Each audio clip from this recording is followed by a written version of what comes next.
Redox के 5वें lecture पे आ गए हैं और सर बोल रहे थे कि लाइक आज ये रिडॉक्स का लास्ट ही लेक्चर है एक तरह से, है ना। तो आज ये लास्ट ईयर, ठीक है, ख़त्म हो गया ये, ठीक है। तो भाई हमने कुछ क्वेश्चंस करे थे भाई, मतलब क्वेश्चंस तो मेरे कुछ ज़्यादा गलत हुए नहीं थे। सर ने भाई यार मतलब वही एक तरह से कुछ रिएक्शंस वगैरह दिखा दी थी, मतलब ठीक है, वट ठीक है। देख लो, तुम्हें भी देखनी है तो ठीक है।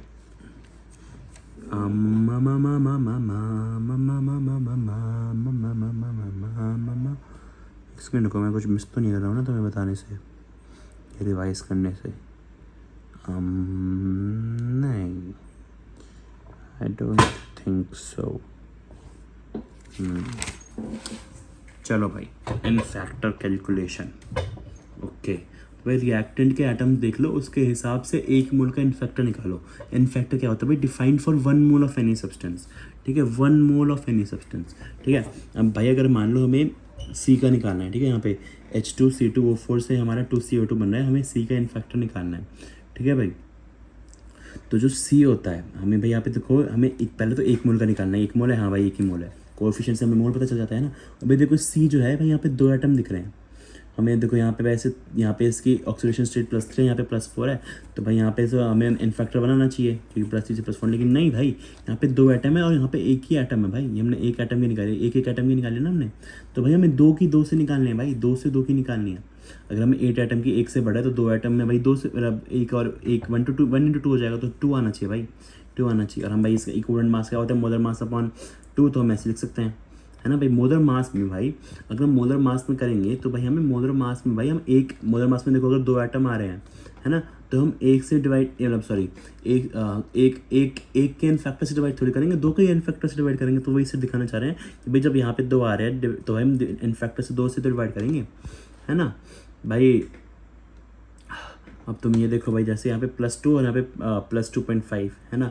यहाँ पे भाई देखो, यहाँ पे भाई ये 2 मोल है, ठीक है, और ये छोड़ो, चलो मोल तो छोड़ो ही, ठीक है। यहाँ पे भाई 2 से 4 हो रहा है, ठीक है, 2 से 4 हो रहा है, तो 2.5, तो भाई हमारा इनफैक्टर होना चाहिए 4 × 0.5, 4, क्योंकि भाई ये 2 × 2 4 एटम है, हमें 4 एटम का निकालना है, समझ लो। वैसे तो चेंज हमारा 1 एटम का है 0.5 का, है ना। तो अगर हम 4 एटम का निकालेंगे, 4 एटम का हो जाएगा 4 × 0.5, ठीक है। तो हमारा 2 आ गया, नहीं सॉरी, एक सेकंड, मैं क्या गलती कर रहा हूँ, ये 4 है, यहाँ पे चेंज 0.5 का है इनफैक्टर। अच्छा सॉरी, हमें क्या ना भाई 1 मोल का निकालना है, 1 मोल का। तो भाई इनफैक्टर क्या आता है हमारा? 4 × 0.5 नहीं आएगा हमारा इनफैक्टर आएगा बस ये 2 का। हम एटम देखने हैं, मेरे को क्या लिखा था भाई, एटम देखो उसके हिसाब से 1 मोल का इनफैक्टर निकालो। ये एटम देखो 2 है, तो हमारा भाई 0.5 × 2 आएगा, हमारा 1 आ गया, समझ लो। देखो भाई, क्योंकि हमें जब हम इक्वल मास निकालते हैं तो मोलर मास अपन, ये मोलर मास तो भाई हम S2 2 एटम्स को देखने ना, इसलिए हमें इनफैक्टर भी 2 एटम्स के से ही करना पड़ेगा, समझ लो, ठीक है। मतलब वही अब एग्जांपल्स दे रखे हैं सर ने, वही मतलब एक तरह से बस हमें ऐसे निकालना होता है, ठीक है। अब देखो भाई, जैसे एक बढ़िया सा एग्जांपल ये दिखाया तुमको, AS2S5 गिव्स हमें H2SO4 + H3। भाई देखिए इतना कॉम्प्लेक्स कन्वर्ट है, तो हमने क्रिस क्रॉस मेथड से तोड़ लो, ठीक है भाई। तो हमने इसे कर लिया, AS +5 +5 क्रिस क्रॉस मेथड आता है ना, तो भाई S - 2 है ना, गिव्स जो है हमारा SO4। हमने तो इसका तो निकाल लिया भाई, ये हमने -2 लिया क्योंकि हमने H को हटा दिया, ठीक है। तो -2 लिख लिया हमें, SO4 + 6 हमारा S का आ रहा है, ठीक है। और भाई यहाँ पे हमने H3 बटा है, तो -3 आ गया ऊपर, और हमने AS का निकाला तो +5 आ रहा है। तब अगर आप इनफैक्टर निकालेंगे, हमें देखना है भाई 1 मोल से, तो AS का AS से और S का S का S से, है ना भाई। तो अगर हमें इनफैक्टर, सॉरी, तो अब हमें अगर इनफैक्टर निकालना है तो हम 8 × 5 करेंगे, है ना। 8 × 5 हमें, चलो S का निकालना है, ठीक है, S का निकालना है। भाई -2 से +5 तक जा रहा है ना, -2 से +5 तक जा रहा है। तो इसमें कितना डिफरेंस हो गया? ये हो गया भाई -2 से 8 का डिफरेंस हो गया, 8 का डिफरेंस हो गया। तो यहाँ पे देखो एटम्स कितने हैं? 5 एटम्स, 5 है, तो 8 × 5 करेंगे तो 40 आ गया हमारा आंसर। तो अगर हम इसका भाई वो भी देखें तो हमारा ऐसे हम वही देख सकते हैं, ठीक है भाई। अब ये थ्योरी है पूरी भाई, ऐसे तो मैं इसे समझाना मेरा मन नहीं है समझाने का, लेकिन जल्दी जल्दी चलो बता देता हूँ। वॉल्यूमेट्रिक एनालिसिस मतलब टाइट्रेशन ही होती है भाई, ये जो है फॉलोज लॉ ऑफ इक्विवेलेंस, ठीक है, इक्विवेलेंस, ठीक है। तो भाई एसिड बेस टाइट्रेशन और रिडॉक्स टाइट्रेशन दो तरीके की हो सकती है। एसिड बेस टाइट्रेशन मतलब strong base plus strong acid, इधर स्ट्रॉन्ग बेस और स्ट्रॉन्ग एसिड है हमारे पास, तो molarity volume given in solution, इसकी सोल्यूशन मोलैरिटी दे रखी होती है, तो हमें मोलैरिटी और वॉल्यूम और n factor of another solution निकालना होता है, ठीक है। तो भाई ये मतलब एक क्वेश्चन की बात कर ली सर ने, ठीक है। ये जो है डिपेंड्स ऑन पीएच होती है, ठीक है, ये depends on oxidation potential, reduction potential होती है। इसके 3 पार्ट होता है, आयोडोमेट्री और नॉर्मल रिडॉक्स टाइट्रेशन, ठीक है भाई। तो भाई अब जो क्या होता है भाई, देखो जैसे ये स्ट्रॉन्ग एसिड है, इसमें हम धीरे धीरे क्या कर रहे हैं, स्ट्रॉन्ग बेस ऐड कर रहे हैं, हमें इसकी वो दे रखी है मोलैरिटी, वॉल्यूम और नंबर ऑफ वो दे रखे हैं, ठीक है। तो फिर भाई नॉर्मेलिटी दे रखी है, नहीं फिर नंबर ऑफ मोल्स दे रखे हैं ना। तो इक्विवेलेंस पॉइंट में हमें पता है भाई, इक्विवेलेंस पॉइंट जब भाई ये एक तरह से है ना इक्विवेलेंस पॉइंट हो जाएगा, तो हमारा जो है number of moles of acid हमारा number of moles of base के इक्वल होता है। तो भाई सॉरी नंबर ऑफ इक्विवेलेंट्स है यार, सॉरी नंबर ऑफ इक्विवेलेंट्स, तभी तो एन आएगा। नंबर ऑफ इक्विवेलेंट जो है हमारा number of equivalents of base के इक्वल होता है ना, तो भाई NaVa is equal to NbV भी हो जाएगा, ये हमने पहले पढ़ चुका है ना भाई। देखो तो टाइट्रेशन क्या होती है भाई, एक्सपेरिमेंट होता है जो भाई determine unknown concentration of a substance, unknown concentration of a substance के लिए हमें डिटरमाइन करने के लिए करते हैं हम भाई। ये जो है भाई जिसकी कॉन्सेंट्रेशन नोन होती है उसे टाइट्रेंट बोलते हैं, और भाई जिसकी concentration is the substance measure करते हैं हम फिक्स्ड वॉल्यूम में, भाई उसे टाइट्रेंड या एनाइलाइट बोलते हैं, ठीक है भाई। अब भाई हमारा जो है एसिड बेस टाइट्रेशन जो है भाई, इसे हम न्यूट्रलाइजेशन भी बोल देते हैं। तो भाई इस रिएक्शन में भाई 1 ग्राम इक्विवेलेंट ऑफ एसिड भाई completely reacts with 1 gram equivalent of base to form 1 gram equivalent of, भाई हमें पता है हमने क्या देखा भाई अभी कि भाई जो है हमारा लॉ ऑफ इक्विवेलेंस वो करता है, फॉलो करता है, तो ऑब्वियसली भाई ये तो है ही।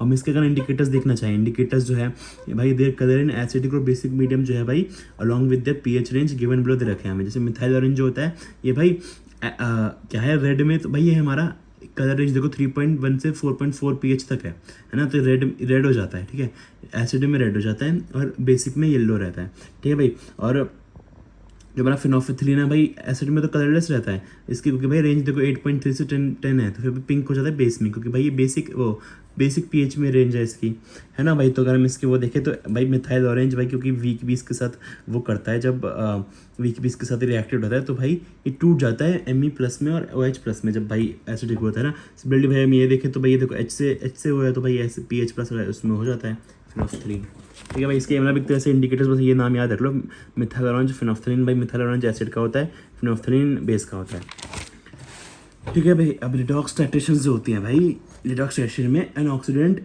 Is estimated by adding reductant, ठीक है। तो Fe2+ ions can be estimated by titration against acidified KMnO4। जो KMnO4 होता है ना ये भाई सेल्फ इंडिकेटर होता है, ठीक है। तो when Fe2+ ion oxidise to Fe3+ ion KMnO4 is reduced, भाई अगर Fe2+ आयन ऑक्सीडाइज हो रहा है तो KMnO4 रिड्यूस हो जाएगा to Mn2+ in the presence of acidic medium, ठीक है, एसिडिक मीडियम में, ठीक है। तो भाई जो हमारा जो KMnO4 होता है ना ये भाई सेल्फ इंडिकेटर होता है और इसका पर्पल कलर होता है is discharge eight equivalence point पे इसका कलर पर्पल हो जाता है ना।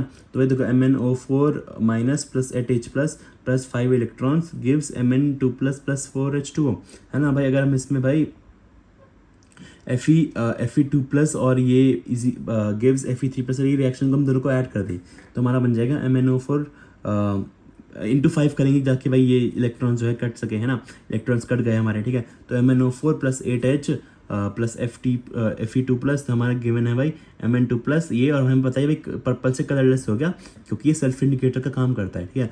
तो मोल्स ऑफ KMnO4 रिक्वायर्ड भाई मोल्स ऑफ Fe2+ अपॉन 5, है ना, क्योंकि भाई हमें पता है इक्विवेलेंट वो क्या नाम है मोल्स जो है सेम रहते हैं, हमें भी पढ़ा है क्या नाम है कहाँ पढ़ा है यार, हमें पता ही है यार, मतलब भाई इक्विवेलेंस पॉइंट पे जो होता है मोल दोनों मतलब सही नंबर ऑफ इक्विवेलेंस दोनों के सेम होते हैं, है ना भाई।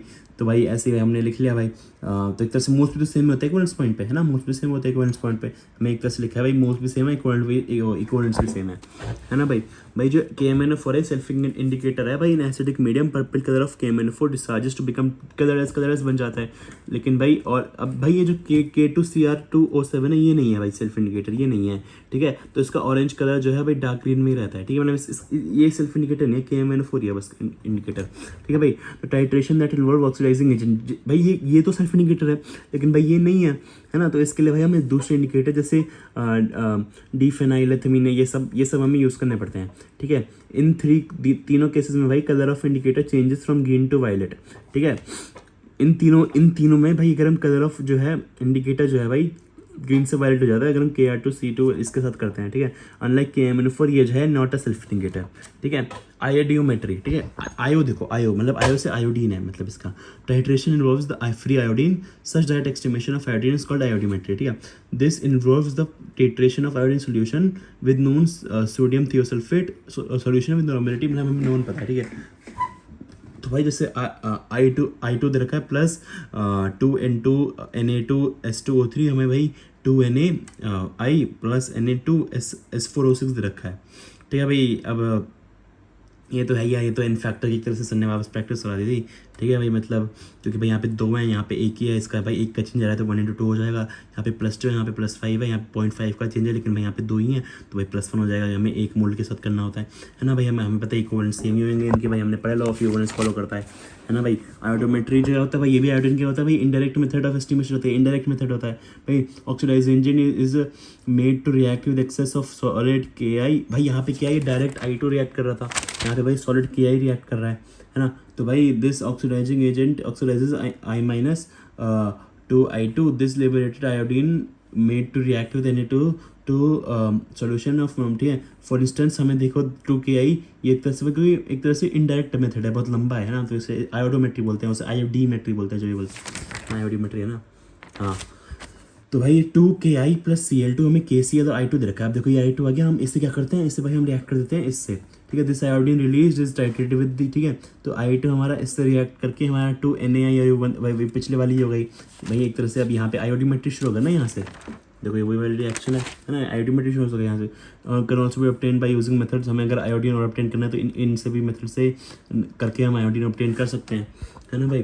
इंडिकेटर क्या होता है भाई इन दोनों का, कि भाई starch is used as external indicator iodine titrations. इन दोनों टाइट्रेशंस में भाई जो स्टार्च होता है ना, ये हम यूज़ कर सकते हैं एक्सटर्नल इंडिकेटर से, दैट क्योंकि भाई आयोडीन और स्टार्च जो है डीप ब्लू कॉम्प्लेक्स दे देते हैं। तो मतलब अगर आयोडीन रिलीज होएगा, अगर आयोडीन रिलीज होगा तो भाई हमारा डीप ब्लू हो जाएगा कॉम्प्लेक्स, तो हमें पता चल जाएगा कि आयोडीन रिलीज हुआ, ये तो इंडिकेट करता है। It is employed towards the end of the titration when the violet colour of the iodine disappears to have become colourless. बस भाई जो है हमारा जो है आयोडीन अगर चला गया भाई, अगर आयोडीन उड़ गया, ठीक है, अगर आयोडीन उड़ गया भाई, I2 हमने ऐड करके Na2 सब्सिट्यूट किया था तो Na बन गया था ना, तो भाई पहले ही आयोडीन कलर क्या वायलेट होता है, ठीक है। लेकिन भाई आयोडीन खत्म हो गया तो खत्म नहीं हो गया एक तरह से, मतलब उसने Na के साथ वो बना लिया तो कलरलेस हो गया, बस एक तरह से इंडिकेटर है, ठीक है भाई। चलो भैया ये हमारा रिडॉक्स खत्म होता है। अब हम अगले चैप्टर सर ने सॉल्यूशन शुरू किया है। मैंने अभी पिछले लेक्चर मतलब पिछले रिवीजन में भी बताया था कि यार मैंने अभी उसके लेक्चर्स नहीं करे हैं, तो मैं ऑल नाइटर मारने वाला हूँ आज रात को मेरे ख्याल से, और वो मैं अब करने वाला हूँ। मिलते हैं थोड़े ही घंटों में, बाय बाय।